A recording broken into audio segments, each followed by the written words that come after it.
Public provident fund, ये कोई भी व्यक्ति खुलवा सकते हैं। पहले 15 साल के लिए खुलता है, बाद में 5 साल के लिए एक्सटेंशन कर सकते हैं। इसमें भी इंटरेस्ट रेट बहुत ज़्यादा है और ये भी एग्जेम्प्ट के कैटेगरी में आता है। यानी जितना पैसा आप जमा करते हैं उस पर 80C के अंतर्गत आपको टैक्स का बेनिफिट मिलता है। जो इंटरेस्ट इसमें आता है उस पर किसी भी प्रकार का इंटरेस्ट नहीं लगता है, किसी प्रकार का टैक्स नहीं लगता है इंटरेस्ट पर। और जब मैच्योरिटी होता है तो पूर्णतः आयकर मुक्त होता है। तो एग्जेम्प्ट कैटेगरी में आता है पब्लिक प्रोविडेंट फंड। एक उदाहरण के लिए, अगर आप 1.5 लाख रुपया सालाना, 1.5 लाख में इसलिए कर रहा हूं कि आज की तारीख में 80C में 1.5 लाख का ही बेनिफिट आप ले सकते हैं।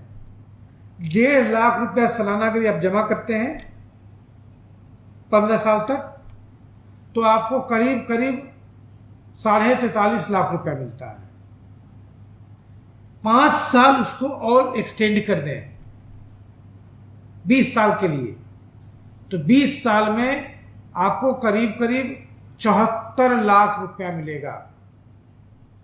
फिर 5 साल एक्सटेंड कर दे तो करीब 1,17 लाख मिलेगा।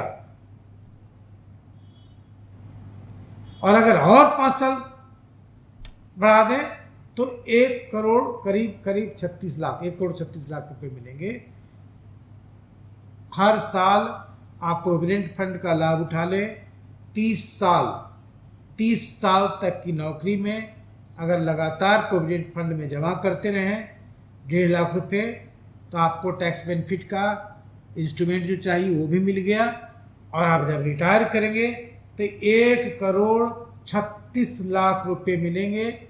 अब चाहें तो उसको फिर से एक्सटेंड करके जो इसका इंटरेस्ट मिलता है उसको आप पेंशन के रूप में यूज कर सकते हैं। तो पब्लिक प्रोविडेंट फंड को जब आप रिटायर करें तो आप एक पेंशन फंड के रूप में भी कन्वर्ट कर दे सकते हैं अगर चाहें तो आपने 20 साल अगर प्रोविडेंट फंड का स्कीम चलाते हैं, अकाउंट चलाते हैं, तो आपको मिलता है करीब 74 लाख।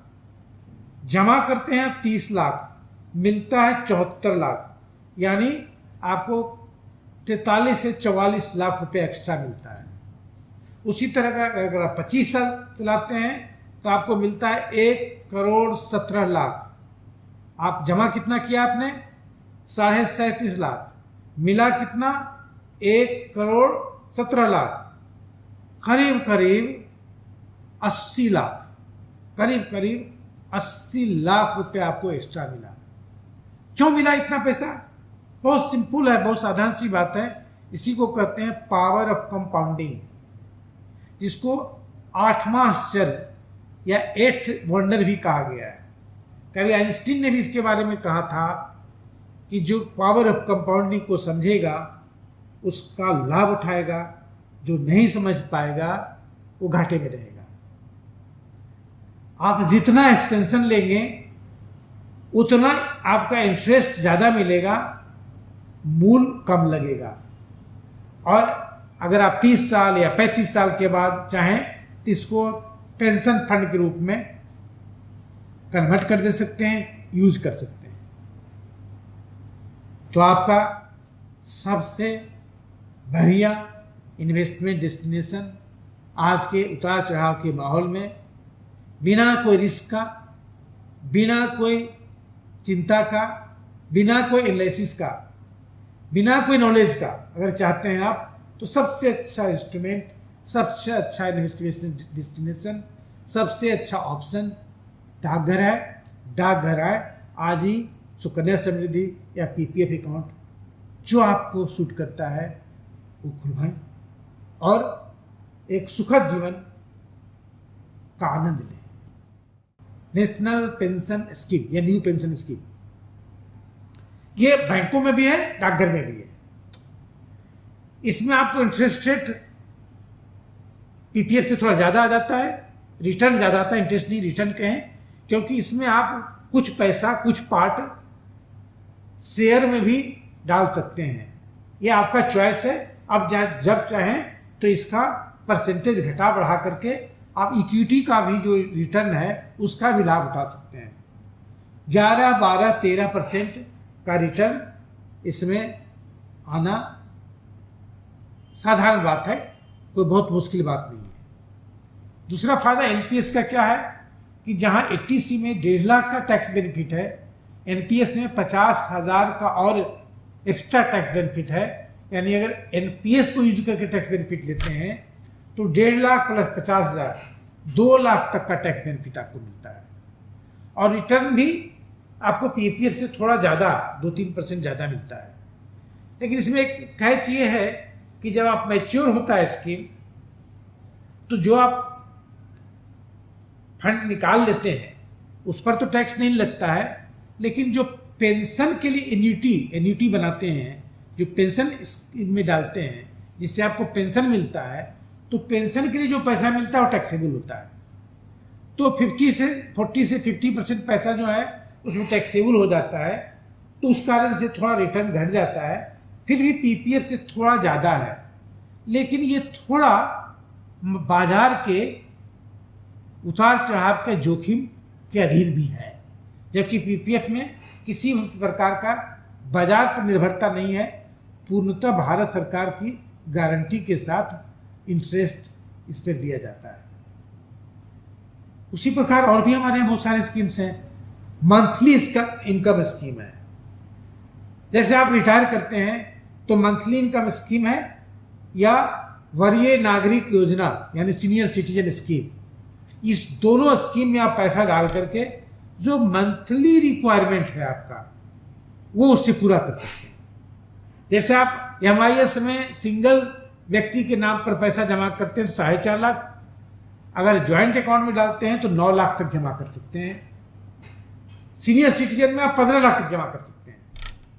एमआईएस में आपको इंटरेस्ट रेट मंथली मिलता है, सीनियर सिटीजन में आपको क्वार्टरली मिलता है। सीनियर सिटीजन स्कीम जो है वो कोई व्यक्ति रिटायरमेंट के बाद 60 साल के बाद खोल सकता है। अगर कोई वीआरएस ले लिया है तो 55 साल के बाद भी खोल सकता है। सेना से आप अर्ली रिटायरमेंट ले लिए हैं तो आप अर्ली भी खोल सकते हैं। लेकिन एमआईएस में कोई भी व्यक्ति ये अकाउंट कभी भी खोल सकता है और रिटर्न इसका मंथली आता है। अब एक बहुत इंटरेस्टिंग है, अपने रिटर्न को बढ़ाने के लिए अगर हर महीने आपको खर्च की करने के लिए इस पैसे की जरूरत नहीं है तो जो मंथली इनकम स्कीम से पैसा आता है उसका एक आरडी खोल दें।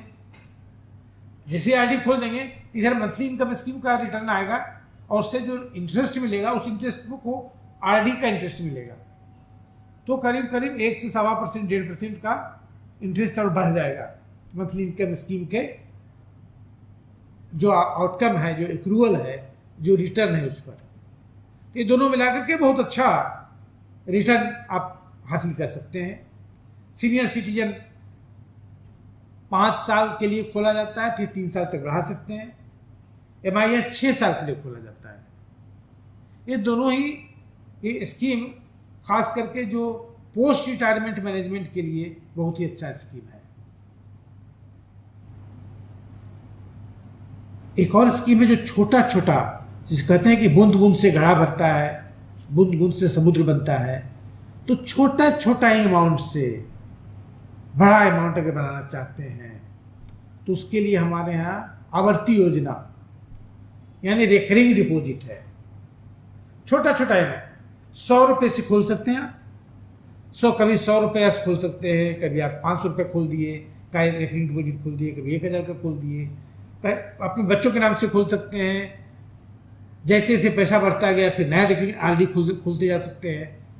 छोटा छोटा अमाउंट 100 रुपया, 200 रुपया, 500 रुपया, 1000 रुपया, 2000 रुपया का आरडी खोल करके जिसको जमा करना मुश्किल नहीं है, वही आरडी जो है 5 साल के बाद एक लमसम एक अच्छा अमाउंट आपको दे देता है। और उस अच्छा अमाउंट को आप एमआईएस में डाल दीजिए और एमआईएस से जो रिटर्न आ रहा है उसको फिर आरडी से जोड़ दीजिए। तो आरडी के मैच्योरिटी से एमआईएस और एमआईएस के इंटरेस्ट रेट से आरडी, ये साइकिल अगर आप चलाएं तो आप छोटे छोटे अमाउंट से 100, 200, 500, 1000, 2000 पर मंथ के जमा करने से आप 5, 10, 15, 20, 25 साल में आपको आश्चर्य नहीं होगा अगर आपको 25, 50 लाख या 1 करोड़ रुपया जमा हो जाए। फिर क्या है कारण? क्या है कारण? वही सिंपल है, पावर ऑफ कंपाउंडिंग। अगर उस पैसे को लगातार आप यूज कर रहे हैं और लगातार उस पर इंटरेस्ट मिल रहा है, इंटरेस्ट पर इंटरेस्ट मिल रहा है, तो जितना टाइम ज़्यादा होगा उतना ज़्यादा उसका ग्रोथ होगा। एक कहानी आप है, बहुत पुरानी है, हम सब जानते हैं कि एक बार एक राजा चेस खेल रहे थे, तो एक ब्राह्मण आए, उन्होंने कहा कि एक दान चाहिए। तो उन्होंने पूछा कितना दान चाहिए? तो उन्होंने कहा कि पहले खाने से 2 दाना शुरू करके हर दूसरे खाने में दुगना, उसके बाद फिर दुगना, फिर उसके बाद दुगना, फिर उसका दुगना। राजा कहा कि तो बहुत छोटी बात है, इतना चावल देना कौन बड़ी बात है। लेकिन पहले खाने में 2-4 दाना दिया, दूसरे में 4 दाना दिया, तीसरे में 8, चौथे में 16, पांचवें में 32, छठे में 64, और जब तक उसका 32वां खाना पहुंचा तो हजारों नहीं लाखों टन चावल हो गए। This is what called power of compounding. चक्रवृद्धि ब्याज का जो एक्सपोनेंशियल पावर जो होता है, उसका प्ले जो होता है वो इन्वेस्टमेंट में सबसे बड़ा होता है। इसलिए इन्वेस्टमेंट जल्दी शुरू करें। नौकरी ज्वाइन किए हैं, आप 500 से शुरू करें, 1000 से शुरू करें। हर बार हम लोग यही कहते हैं ना कि पैसा ही कितना मिलता है कि बचाएं। जरूरी नहीं 5000 बचाएं, जरूरी है कि 500 रुपये बचाएं। अपने बच्चों के नाम से जरूरी नहीं कि 1000 रुपये का ही कुछ काम शुरू करें, 200 रुपये का शुरू करें। आपको विश्वास नहीं होगा जब आप रिटायर करेंगे और जब बच्चा आपका 21 साल का या 30 साल का होगा, तो आप एक बहुत बड़े खजाने के मालिक खुद होंगे और आप अपने बच्चे को, अपने बेटे को, अपने पोते को एक बहुत बड़ा खजाना देंगे। ये कुछ स्कीम्स हैं। इसके अलावा हमारे यहाँ टर्म डिपॉजिट है, टीडी है, 1 साल का है, 2 साल का है, 5 साल का है, जिसमें आप छोटे छोटे अमाउंट जमा कर सकते हैं 2 साल के लिए। अगर छोटी अवधि के बाद कुछ पैसे की जरूरत है, 2 साल के बाद कोई पैसे की जरूरत है, 5 साल के बाद कोई पैसे की जरूरत है, तो आप टीडी में जमा कर सकते हैं डाकघर में।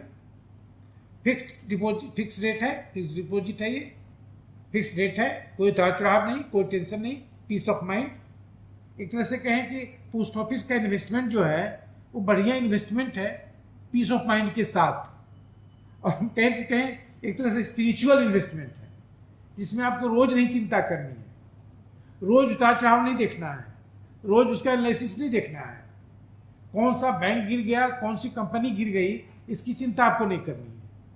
ऐसा इन्वेस्टमेंट है ये, बढ़िया इन्वेस्टमेंट है।